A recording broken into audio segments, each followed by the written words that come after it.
어째서 언니가 아니라 내가 절름발이에게 시집을 가야 돼? 절대 갈 수 없어! 정말이야? 저 집 첫째 딸이 절름발이 준우와 정분이 났다는 것이? 아버지, 저는 그 사람이 누군지도 모르옵니다. 어찌 모르는 사람과 그런 소문이 난단 말이냐? 발 없는 말이 천리 간다더니 내 뜻대로 돼가고 있어. 내가 절름발이에게 시집을 갈 순 없지. 언니가 그런 사람과 어울려. 욕심 많은 둘째 금옥의 계략으로 절름발이에게 시집을 가게 된 첫째 윤희. 뒤바뀐 두 사람의 운명은 어떻게 되었을까요? 지금 그 이야기가 시작됩니다. 옛날 어느 고을에 박진사라 불리는 세도가가 있었습니다. 담장 높이로만 보아도 어지간한 양반집, 새 채는 너끈히 들어갈 만큼 넓은 집 안에는 언제나 손님이 끊이지 않았고 곳간에는 곡식이 넘쳐났습니다. 그러나 사람의 팔자란 어디 재물만으로 결정되는 것이겠습니까? 박진사에게는 두 딸이 있었으니 그 두 딸의 성품이 어찌나 달랐던지 마을 사람들은 흔히 이렇게 말하곤 하였습니다. 진사대 큰아씨는 하늘이 내린 복덕이요, 작은아씨는 하늘이 내린 시험이라. 큰딸의 이름은 윤이었습니다.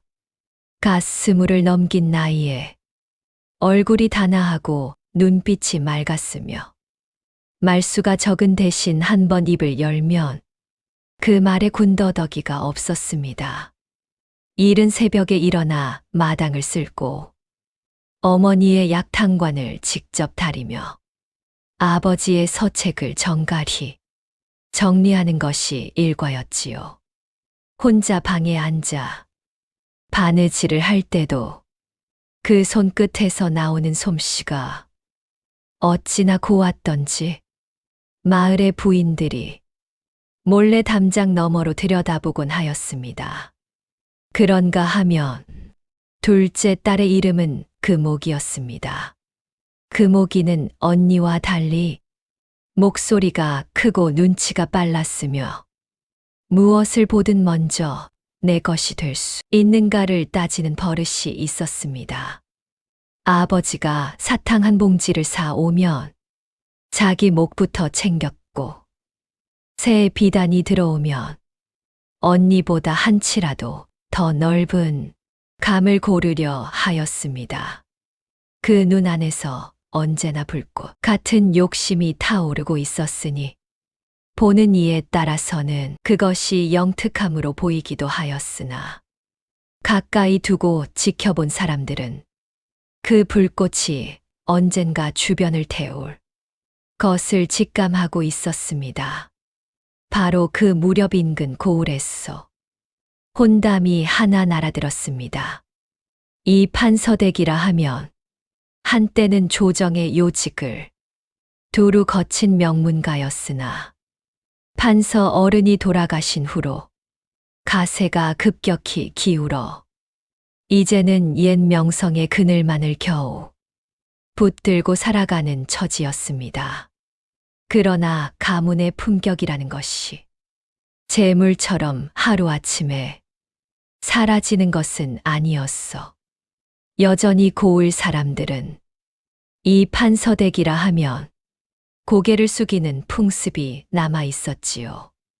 이 판서댁에는 두 아들이 있었습니다.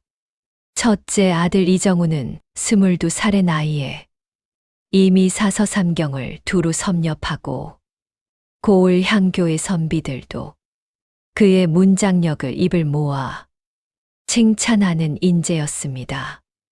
얼굴도 반반하여 서울 장안에 데려다 놓아도 절로 시선을 끌만하였고 성품이 온화하여 우서른을 공경하고 아랫사람을 너그럽게 대하였습니다. 고을에서는 벌써부터 그가 과거에 급제하여 가문을 다시 일으킬 인물이라고 수군거렸습니다. 그런데 둘째 아들 이준우의 사정이 딱하였습니다. 준우는 어릴 적 마당에서 뛰어놀다 돌부리에 걸려 넘어진 것이 잘못 아물어 왼쪽 다리가 굳어버린 채 평생을 절름거리며 살아야 하는 신세였습니다. 성품은 형 못지않게 온순하고 총기가 있었으나 세상 사람들의 눈이란 어디선서 그가 입을 열기도 전에 먼저 그의 다리를 보고 판단을 내려버렸습니다. 그래서 준우는 늘 조용히 앉아 책을 읽으며 속마음을 바깥으로 드러내지 않는 버릇이 들어 있었습니다. 두 집안의 중매가 오가기 시작한 것은 어느 늦가을의 일이었습니다. 혼담은 이러하였습니다. 박진사의 큰딸 윤희는 이판서댁 첫째 정우와 짝을 맺고 둘째 금옥은 절름발이 준우와 혼인을 한다는 것이었지요. 이치로 따지면 당연한 배분이었습니다. 장녀와 장남, 차녀와 차남. 거기다 정우가 장래가 촉망되는 선비이니 집안의 큰딸과 연을 맺는 것이 순서에도 맞았습니다. 박진사도 이 혼담이 나쁘지 않다고 여겼습니다. 이 판서댁의 가세가 기울었다고는 하나 명문 집안의 혈통이 어디 가겠습니까? 게다가 첫째 정우는 어느 모로 보나 훌륭한 사위감이었으니 큰딸의 앞날이 탄탄할 것이라 믿었습니다. 둘째 준우의 다리가 성치 않은 것이 마음에 걸리기는 하였으나 그것도 하늘의 뜻이려니 하며 받아들이려 하였습니다. 그런데 이 소식이 금옥의 귀에 들어가는 순간 상황이 급변하였습니다. 금옥은 그 밤으로 방 안에 틀어박혀 잠을 이루지 못하였습니다. 언니는 잘생기고 촉망받는 선비에게 시집을 가고 자신은 절름발이 병신에게 팔려간다는 생각이 들자 속에서 불길이 치솟는 것 같았습니다. 자신이 언니보다 무엇이 못하다는 것인지, 어째서 언니가 좋은 것을 먼저 가져가야 하는지 도무지 납득이 되지 않았습니다. 아니, 납득하려 들지 않았다는 표현이 더 정확할 것입니다. 그 다음 날부터 금옥의 입이 움직이기 시작하였습니다. 처음에는 아주 작은 말부터였습니다. 친한 몸종에게 슬쩍 흘리듯 이야기를 꺼냈고 그 몸종은 또 다른 하인에게 이야기를 전하였으며 그 하인이 시장거리에 나갔다가 이웃 안악에게 이야기를 흘렸습니다. 소문이란 이렇게 번지는 법입니다. 씨앗 하나가 바람을 타면 어디까지 날아가는지 아무도 모르듯이 소문의 내용은 이러하였습니다. 박진사댁 큰아씨 윤희가 이미 이판서댁 첫째 도련님과 몰래 정을 통하였다는 것이었습니다. 아직 혼례도 올리지 않은 처녀가 남정네와 단둘이 만나 변변찮은 일을 저질렀다는 이야기였으니 이것이 사실이라면 두 집안 모두 망신을 면치 못할 것이요. 만약 거짓이라면 그 소문을 퍼뜨린 자는 하늘이 벌할 것이었습니다. 그러나 소문이란 사실 여부와 상관없이 퍼지기 마련입니다. 사흘이 지나자 고을 전체의 소문이 퍼졌고 닷새가 지나자 이웃 고을에까지 이야기가 흘러들어갔습니다. 박진사의 귀에도 소문이 들어갔으며 이 판서댁에서도 이 이야기를 접하게 되었습니다. 윤희는 그 소문이 자신과 관련된 것이라는 사실을 알게 되었을 때 처음에는 할 말을 잃었습니다. 자신이 이정우 도련님을 단 한 번도 만난 적이 없다는 사실을 스스로는 잘 알고 있었으나 소문 앞에서 결백을 증명하는 것이 얼마나 어려운 일인지도 직감하였습니다. 눈물이 앞을 가렸으나 울어봐야 아무것도 달라지지 않는다는 것도 알았습니다. 제가 결코 그런 일을 한 적이 없습니다, 아버지. 윤희의 목소리는 떨렸으나 그 눈빛은 흔들리지 않았습니다. 박진사는 딸의 눈을 한참 들여다보다가 깊은 한숨을 내쉬었습니다. 그러나 세상의 눈은 무섭고 한 번 생긴 소문은 쉽사리 지워지지 않는 법입니다. 이 판서댁에서는 사람을 보내왔습니다. 혼담을 원점에서 다시 논의하자는 것이었습니다. 이미 소문이 퍼진 마당에 첫째 정우와 박진사댁, 큰아씨의 혼인을 그대로 진행시키면 양쪽 모두 체면이 서지 않는다는 논리였습니다. 대신 둘째 준우와 큰아씨의 혼인은 진행해도 무방하다는 뜻을 넌지시 내비쳤습니다. 바로 이것이 금옥이 원했던 결과였습니다. 혼담이 뒤바뀌었습니다.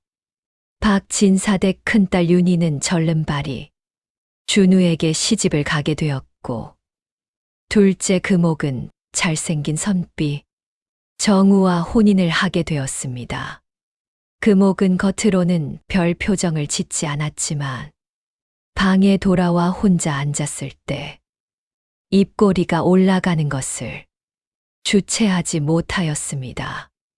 윤희는 그날 밤 방 안에 홀로 앉아 촛불을 바라보며 오래도록 눈을 감지 않았습니다. 억울함이 없다면 거짓말일 것이었습니다. 그러나 윤희는 어린 시절부터 어머니에게 들어온 말을 가슴 속에 새기고 있었습니다. 복은 뺏는 것이 아니라 쌓는 것이다. 남이 가져간다고 내 복이 줄지 않으니 두려워하지 말아라. 그 말이 촛불처럼 작게 타오르고 있었습니다. 혼례는 이듬해 봄에 함께 치러졌습니다. 금옥의 가마가 이 판서대 큰 채로 들어가던 날, 마을 사람들은 담장 밖에 서서 그 화려한 행렬을 구경하였습니다. 화사한 비단 혼례복의 금빛, 비녀를 꽂은 금옥은 누가 보아도 아름다웠으니 구경하던 아낙네들이 저마다 한마디씩 덧붙였습니다. 역시 진사댁, 작은아 씨는 복도 타고나셨어. 저렇게 잘생긴 신랑을 얻다니. 금옥은 가마 안에서 그 소리를 들으며 속으로 비웃었습니다. 저들이 무엇을 안다고. 윤희의 가마는 훨씬 조촐하였습니다. 이 판서댁 작은 채 담장도 낮고 마당도 좁은 그곳으로 들어가는 행렬에 구경꾼은 많지 않았습니다. 가마 안에서 윤희는 눈을 감고 숨을 고르게 쉬었습니다. 설레지 않는다면 거짓말이겠으나 그 설렘 안에는 두려움보다는 묘한 결심 같은 것이 자리하고 있었습니다. 처음 남편 준우를 마주하였을 때 윤희는 한참 동안 그의 얼굴을 살펴보았습니다. 마르고 창백하였으나 눈이 깊었습니다. 절름거리는 다리를 감추려 하지 않고 담담히 걸어 나오는 모습에서 윤희는 처음으로 이 사람이 어떤 사람인지를 조금 가늠할 수 있었습니다. 수치를 수치로 여기지 않는 사람, 세상의 눈을 두려워하지 않는 사람, 그러면서도 결코 자신을 내세우지 않는 사람. 먼 길 오시느라 고생이 많으셨소. 준우의 첫마디는 그것이었습니다. 목소리가 낮고 차분하였습니다. 윤희가 고개를 숙이며 답하였습니다. 아니옵니다, 서방님. 그렇게 두 사람의 인연이 시작되었습니다. 한편 금옥의 신호는 화려한 시작과 달리 금세 그 본 모습을 드러내기 시작하였습니다. 남편 이정우는 보는 눈에는 그럴듯하였으나 속이 비었습니다.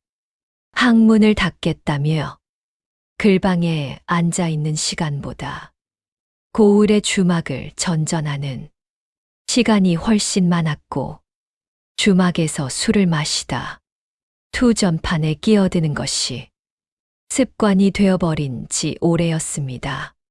처음에는 한두 냥씩 잃고 돌아오더니 점점 액수가 커져 10냥 20냥을 한 번에 날려버리는 일도 생겨났습니다. 거기에 외도까지 겹쳤습니다. 이정우는 주막 옆에 기거하는 젊은 과부와 눈이 맞아 금옥 몰래 그 집을 드나들었습니다.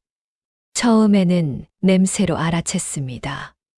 낯선 여인의 향내가 남편의 도포 자락에 배어 있었고, 금옥이 그것을 모를 리 없었지요. 금옥은 그 사실을 알고 속으로 치를 떨었으나 시어머니 앞에서 체면이 있어 드러내놓고 따지지도 못하였습니다.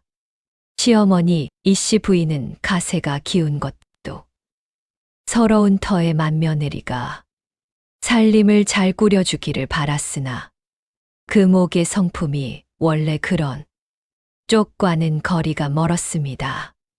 아침에 일어나 직접 부엌을 살피고 반찬을 만들며 바느질로 옷을 깁는 일들이 금옥에게는 고역이었습니다.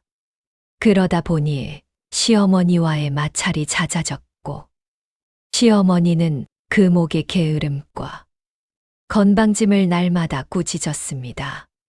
사람이 어찌 저리 손을 놀리지 않느냐. 진사댁 따님이라 하기에 얼마나 기대를 하였더니 금옥은 그 말을 들을 때마다 이를 악물었습니다. 내가 이 집에 잘못 들어온 것이다. 저 남자를 잘못 만난 것이다. 라는 생각이 날마다 자라났습니다. 그러나 그 생각의 끝에서 금옥이 선택한 것은 자기 반성이 아니라 언니에 대한 시기였습니다. 윤희는 어찌 살고 있을까?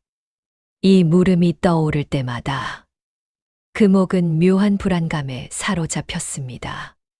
자신이 언니를 밀쳐내고 얻어온 자리인데 언니가 그 덕분에 자신보다 더 잘 살고 있다면 도무지 납득이 안 되는 것이었습니다.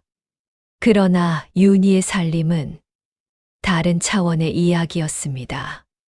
준우와 윤희가 얻어 살게 된 곳은 이 판서댁 작은 채 바깥 담장을 넘어선 허름한 초가였습니다. 준우는 집안의 재산에 의지하지 않고 두 사람이 직접 살 거처를 마련하겠다는 뜻을 세웠고, 그 뜻에 따라 고을 변두리의 낡은 집 한 채를 얻었습니다. 지붕에는 이끼가 끼어 있었고 마당은 잡초투성이었으며 뒤편의 밭은 오랜 세월 방치되어 돌밭이나 다름없었습니다. 그러나 윤희는 그 첫날 그 집 마당에 섰어 사방을 둘러보더니 조용히 말하였습니다. 잘 가꾸면 쓸만하겠네요. 준우는 그 말에 자신도 모르게 웃음이 났습니다. 자신의 처지를 한탄하거나 불평하는 말이 나올 것을 어느 정도 각오하고 있었는데 그러지 않았습니다. 그날부터 두 사람은 함께 일을 시작하였습니다. 이른 새벽에 일어나 윤희는 밭으로 나갔습니다. 괭이를 들고 돌멩이를 골라내고 땅을 고르는 일이 하루에 끝날 리 없었습니다. 손바닥에 굳은 살이 생기고 발이 부르텄으나 윤희는 쉬지 않았습니다. 준우는 다리가 성치 않았으나 앉아서 할 수 있는 일들을 찾아 하였습니다. 씨앗을 분류하고 밭갈이 계획을 세우고 필요한 농기구를 수선하였습니다. 저녁이 되면 준우는 호롱불 앞에 앉아 책을 읽었고 윤희는 그 옆에서 바느질을 하였습니다. 두 사람 사이에는 많은 말이 오가지 않았으나 그 침묵이 불편하지 않았습니다. 그리고 준우의 다리를 두고 윤희는 남다른 정성을 기울이기 시작하였습니다. 마을 어귀에 사는 침술쟁이 노인에게 달려가 다리 치료에 효험이 있다는 약초의 이름을 물어왔고 산기슭을 헤매며 그 약초를 직접 구해왔습니다. 더운 여름 저녁에는 뜨거운 물에 수건을 적시셔 남편의 굳은 다리 근육을 날마다 풀어주었습니다. 준우는 처음에는 민망하다며 손을 내저었습니다. 이러지 않아도 됩니다. 오래된 일이라 이미 익숙해졌소. 그러나 윤희는 고개를 저었습니다. 익숙해지는 것과 낫는 것은 다른 일입니다. 그 말에 준우는 아무 반박을 하지 못하였습니다. 계절이 바뀌고 해가 돌아오고 또 계절이 바뀌었습니다. 황무지나 다름없었던 밭은 해가 갈수록 빛깔을 달리하였습니다. 봄이면 푸른 새싹이 가득하고 여름이면 무성한 작물이 바람에 흔들렸으며 가을이면 황금빛 수확이 이어졌습니다. 이웃 마을 사람들이 일부러 찾아와 윤희의 밭을 구경하며 고개를 끄덕였습니다. 척박한 땅이 이토록 비옥해진 것은 두 사람의 부지런함 덕분이었으나 마을 사람들은 그것을 다른 말로 표현하였습니다. 저 아씨가 들어오고 나서 이 동네 전체가 풍족해진 것 같아. 복을 부르는 여인이야. 그 소문이 고을 전체로 퍼져나갔습니다. 윤희가 이웃의 어려운 살림을 도와주고 병든 노인의 약을 다려주며 굶주린 아이들에게 밥을 나눠주는 모습들이 하나둘 이야기로 전해지면서 사람들은 자연스럽게 그를 복을 부르는 여인이라 불렀습니다. 반면 금옥에게 들어오는 소문은 그와 달랐습니다. 진사댁 작은 아씨는 시어머니 속을 꽤나 썩인다더라. 남편이 투전으로 집안 망신을 다 시켰다더라. 맏며느리가 살림 하나 제대로 못한다더라. 금옥의 귀에도 이런 말들이 들어왔습니다. 그리고 윤희를 칭찬하는 말이 들어올 때마다 금옥의 얼굴은 돌처럼 굳어졌습니다. 세월은 그렇게 흘렀습니다. 남편 이정우는 도박 빚이 쌓이고 쌓여 집안에 가구며 살림살이를 하나씩 팔기 시작하였습니다. 처음에는 사랑채의 서화를 팔더니 이어서 안방에 자개장이 나갔고 나중에는 집 안의 곳간에 쌓여 있던 곡식, 자루들마저 팔아치웠습니다. 이씨 부인은 분통을 터뜨렸으나 아들의 행실을 막을 방도가 없었습니다. 금옥은 텅 비어가는 집안을 바라보며 속에서 울화가 치솟았으나 그 분노의 방향을 남편에게 향하지 못하고 엉뚱하게 언니에게 돌렸습니다. 어느 날 금옥은 시장에 나갔다가 우연히 멀리서 윤희를 보게 되었습니다. 윤희는 마을 아낙네들과 웃음을 나누며 걷고 있었는데 그 얼굴이 어찌나 평온하고 밝았던지 금옥은 그 자리에 멈춰 섰어 눈을 가늘게 떴습니다. 어째서 저 여자는 저렇게 웃을 수 있단 말인가? 그 의문은 곧 분노로 변하였고, 그 분노는 마음 깊은 곳에 가라앉아 천천히 독으로 익어갔습니다. 혼례를 치른 지 10년이 지난 어느 봄날이었습니다. 그날따라 고을에 이상한 기운이 돌았습니다. 아침부터 구름 한 점 없이 맑은 하늘이었는데 5시쯤 되자 고을 동쪽 길에서 먼지가 피어오르기 시작하였습니다. 나졸들이 선두를 서고 그 뒤를 행렬이 따르는 모습이었는데 마을 어귀에서 그것을 먼저 본 아이들이 소리를 질렀습니다. 어사 출두야. 아맹어사 출두요. 그 소리에 고을 전체가 술렁였습니다. 부정한 짓을 저지른 관원들은 얼굴이 하얗게 질렸고 억울하게 옥살이를 하던 죄인들의 가족들은 가슴을 졸이며 문 밖으로 나왔습니다. 관아에서는 원님이 부랴부랴 의관을 갖추고 영접 채비를 하였습니다. 그런데 그 암행어사의 얼굴을 본 사람들이 하나같이 눈을 크게 떴습니다. 어사의 행렬 가운데 말 위에 반듯하게 앉은 젊은 사내, 그의 걸음걸이가 말에서 내려섰을 때 그 두 다리가 아무 흠 없이 곧게 땅을 딛고 있었습니다. 조금도 절룩거리지 않았습니다. 그 얼굴을 알아본 사람이 먼저 말을 꺼냈습니다. 이 판서댁 둘째 도련님 아닌가? 준우 도련님이 아니야? 그 말이 퍼지자 사람들이 웅성거렸습니다. 맞습니다. 이준우였습니다. 절름발이로 평생을 살아야 한다고 여겨졌던 남들의 눈길을 피해 책만 읽던 그 준우가 암행어사가 되어 돌아온 것이었습니다. 그 뒤에 얽힌 사연은 이러하였습니다. 아내 윤희가 10년에 걸쳐 정성껏 다려온 약탕과 날마다 풀어주었던 뜨거운 찜질, 그리고 고을 넘어 유명한 의원을 직접 찾아다니며 치료를 받은 끝에 준우에 굳었던 다리 근육이 조금씩 풀리기 시작하였습니다.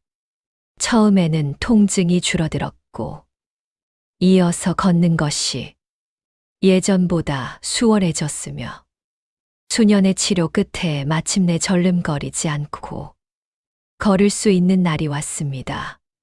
준우는 그날 밤 윤희의 손을 잡고 오래 눈물을 흘렸다고 합니다.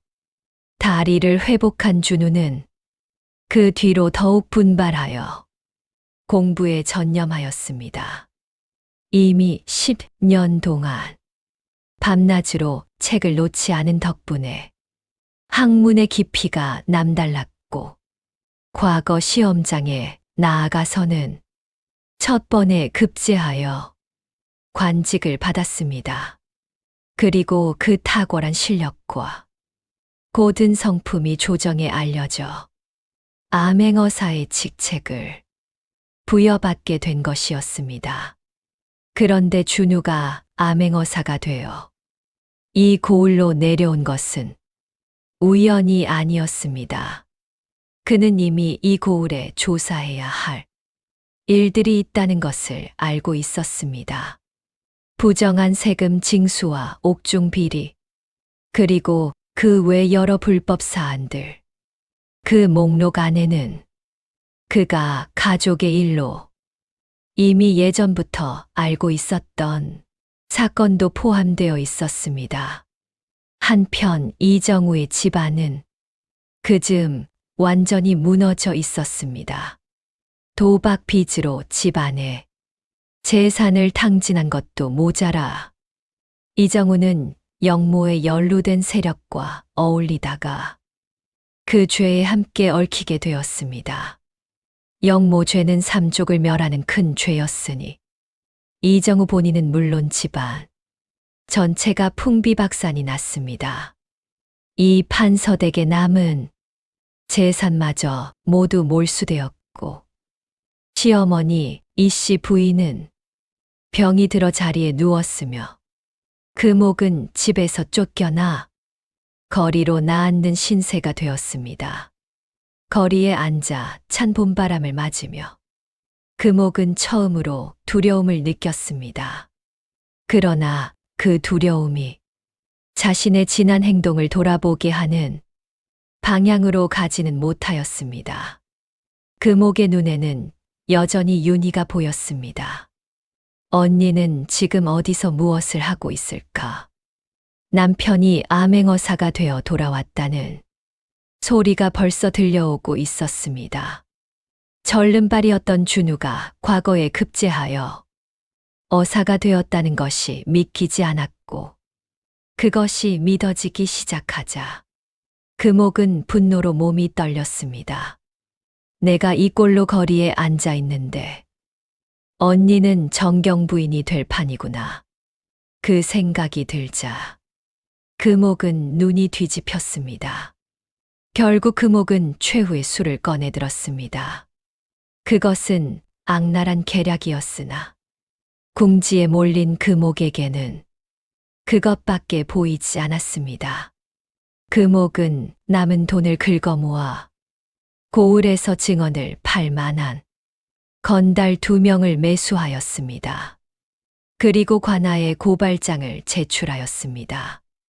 내용인즉 이번 과거 시험에서 이준우가 대리 시험을 쳤다는 것이었습니다. 즉 준우 본인이 시험을 본 것이 아니라 다른 사람을 대신 시험장에 내보내 급제를 가로챘다는 주장이었습니다. 고발장에는 그 증거로 2 건달의 이름이 증인으로 올라 있었습니다.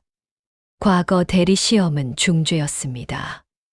만약 이 고발이 받아들여진다면 준우의 급제는 취소되고 관직도 박탈되며 심하면 귀양을 가게 될 수도 있었습니다. 금옥은 이 계략이 성공한다면 언니의 행복도 함께 무너질 것이라고 믿었습니다. 이번만큼은 내가 이길 것이다. 금옥은 이를 악물고 중얼거렸습니다. 그러나 금옥은 한 가지 중요한 사실을 몰랐습니다. 이미 준우가 모든 것을 알고 있었다는 것을. 암행어사 이준우가 이 고을에 내려오기 전 그는 먼저 조용히 사람을 풀어 고을의 소문들을 수집하였습니다. 그 소문들 안에는 처형 금옥의 근황도 포함되어 있었습니다.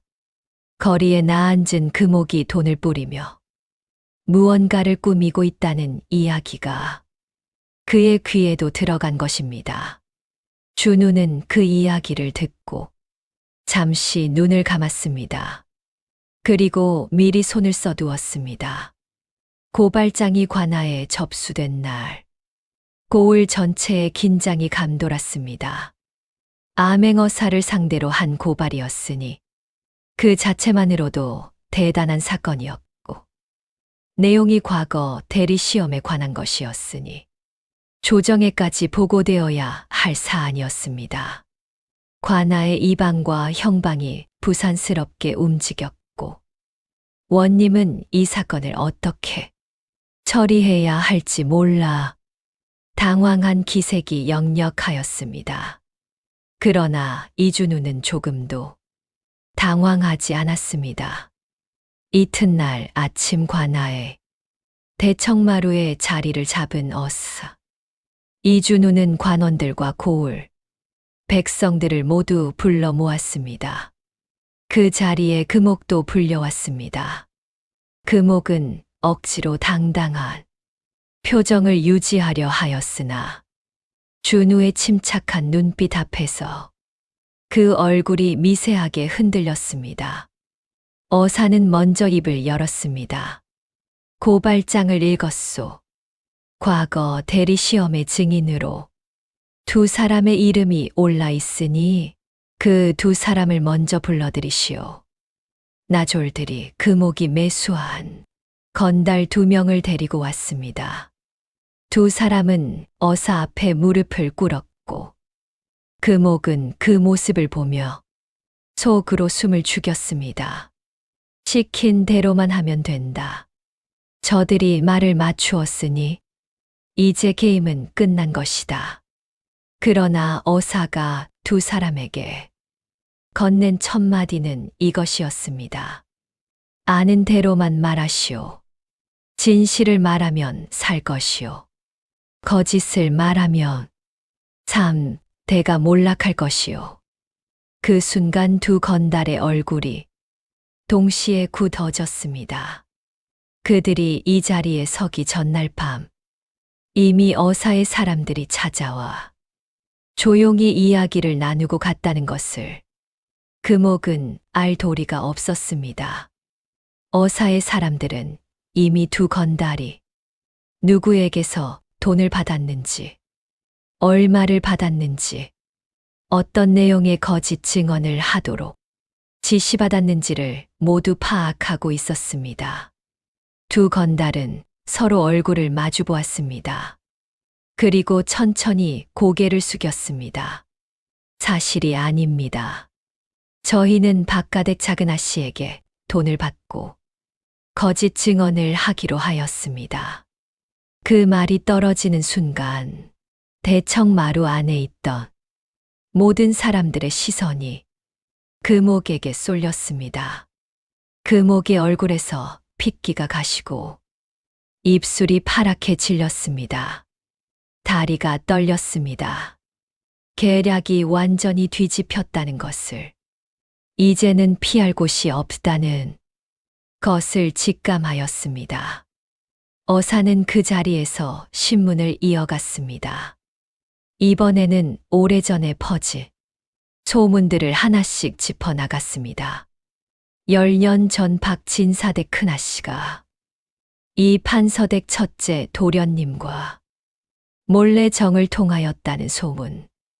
그 소문이 어디서 시작되었는지, 누가 퍼뜨렸는지 이미 어사의 사람들이 수십 명의 증인을 미리 확보해 두었으며 그 몸종 하나하나를 불러들여 진술을 받아두었습니다. 처음 그 소문을 흘린 몸종이 불려왔습니다. 이미 오래전에 금옥의 집에서 나와 다른 곳에서 살고 있던 그 여자는 어사 앞에서 더 이상 감출 수가 없었습니다. 작은 아씨께서 시키셨습니다. 큰 아씨와 정우 도련님이 몰래 만난다는 소문을 퍼뜨리라고요. 사실이 아닌 것을 알았으나 주인마님의 명이라 어쩔 수가 없었습니다. 증언이 하나씩 쌓여갔습니다. 금옥이 10년 전에 저질렀던 모든 일들이 낱낱이 드러났습니다. 언니를 모함하기 위해 퍼뜨린 거짓 소문 혼처를 가로채기 위해 꾸민 계략, 그리고 이번에 대리시험 고발까지 그 모든 악행이 만천하에 펼쳐진 것이었습니다. 금옥은 그 자리에서 무릎을 꿇었습니다. 처음에는 억지로 버텨보려 하였으나 증거 앞에서는 달리 할 말이 없었습니다. 입술이 떨렸습니다. 어떤 말이라도 하려 하였으나 목소리가 나오지 않았습니다. 고을 사람들이 모두 지켜보는 앞에서 금옥은 그렇게 무너져 내렸습니다. 어사 이준우는 판결을 내렸습니다. 거짓 고발과 증인 매수에 대한 죄, 그리고 10년 전 악의적인 허위 소문을 퍼뜨려 타인의 혼처를 가로챈 죄를 합산하여 관아에서 태형에 처하고 그 후 노비로 전락시키는 형벌을 내렸습니다.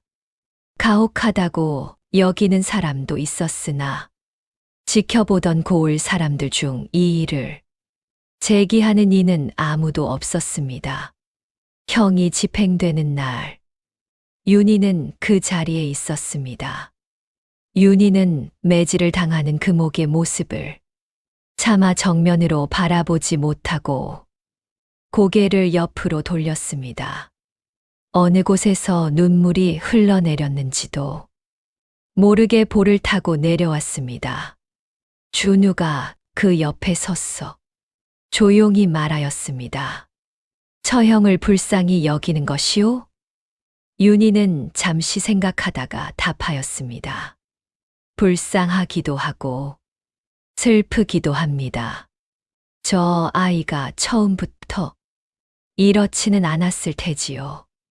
준우는 아무 말 없이 아내의 손을 꼭 쥐었습니다. 그날 이후의 일들은 고을의 이야기꾼들이 오랫동안 전하게 되었습니다. 이준우는 암행어사로서의 직무를 훌륭히 마치고 조정에 복귀하여 차례로 요직을 거쳤습니다. 그의 성품이 곧고 청렴하며 백성을 아끼는 마음이 남달리 크다는 평판이 쌓여 마침내 정의품에 이르는 높은 벼슬에까지 오르게 되었습니다. 윤희는 그 자리에 맞는 정경부인의 칭호를 받게 되었습니다. 그러나 윤희는 그 높은 자리에 앉아서도 어릴 적 어머니에게 들은 말을 잊지 않았습니다. 복은 쌓는 것이라 하셨으니 쌓은 만큼 나누어야 한다는 것도 그 안에 담겨 있다고 믿었습니다. 윤희는 고을의 가난한 이들을 위한 구제소를 직접 마련하였습니다.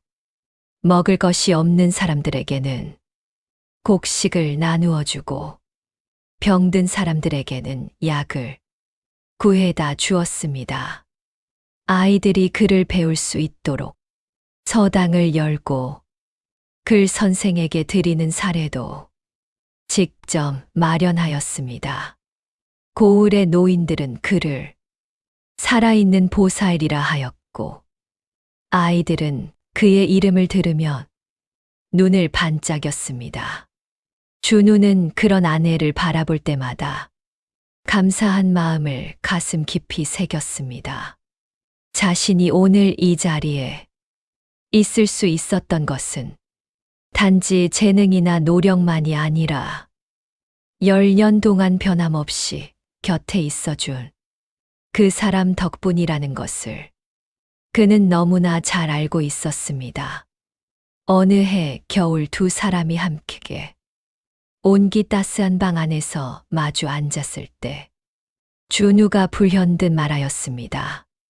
당신이 처음 시집 오던 날, 그 낡은 집 마당에 서서 한 말을 기억하오? 윤희가 고개를 갸웃하며 대답하였습니다. 잘 가꾸면 쓸만하겠다고 하였지요. 준우가 빙그레 웃으며 말하였습니다. 그 말이 이 사람에게는 평생의 위안이었소. 쓸만한 집이 아니라 쓸만한 남편이 되고 싶어.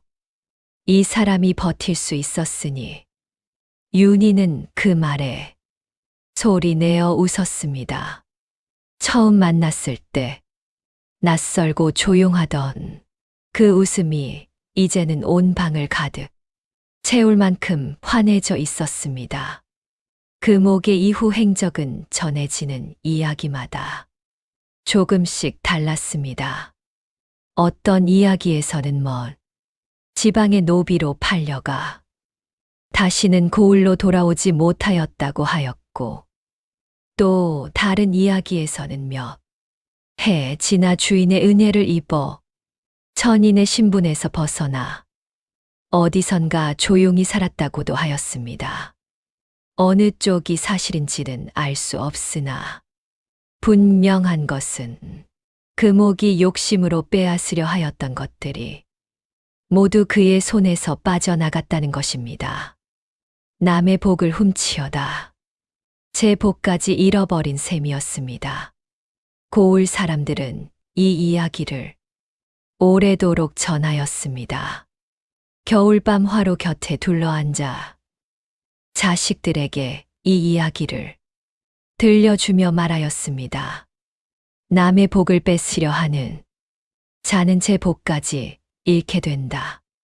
진정한 복이란 빼앗아 얻는 것이 아니라 성실히 쌓아 나가는 것이니 비록 지금 손에 든 것이 적어 보여도 흔들리지 말고 묵묵히 살아가거라.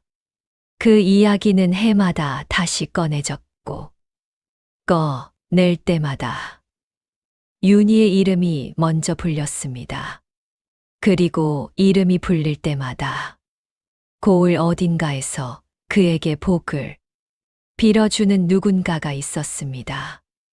복을 부르는 여인 윤희의 이야기는 그렇게 끝이 나는 것이 아니라 누군가의 입에서 다른 누군가의 귀로 전해지며 영원히 살아남았습니다.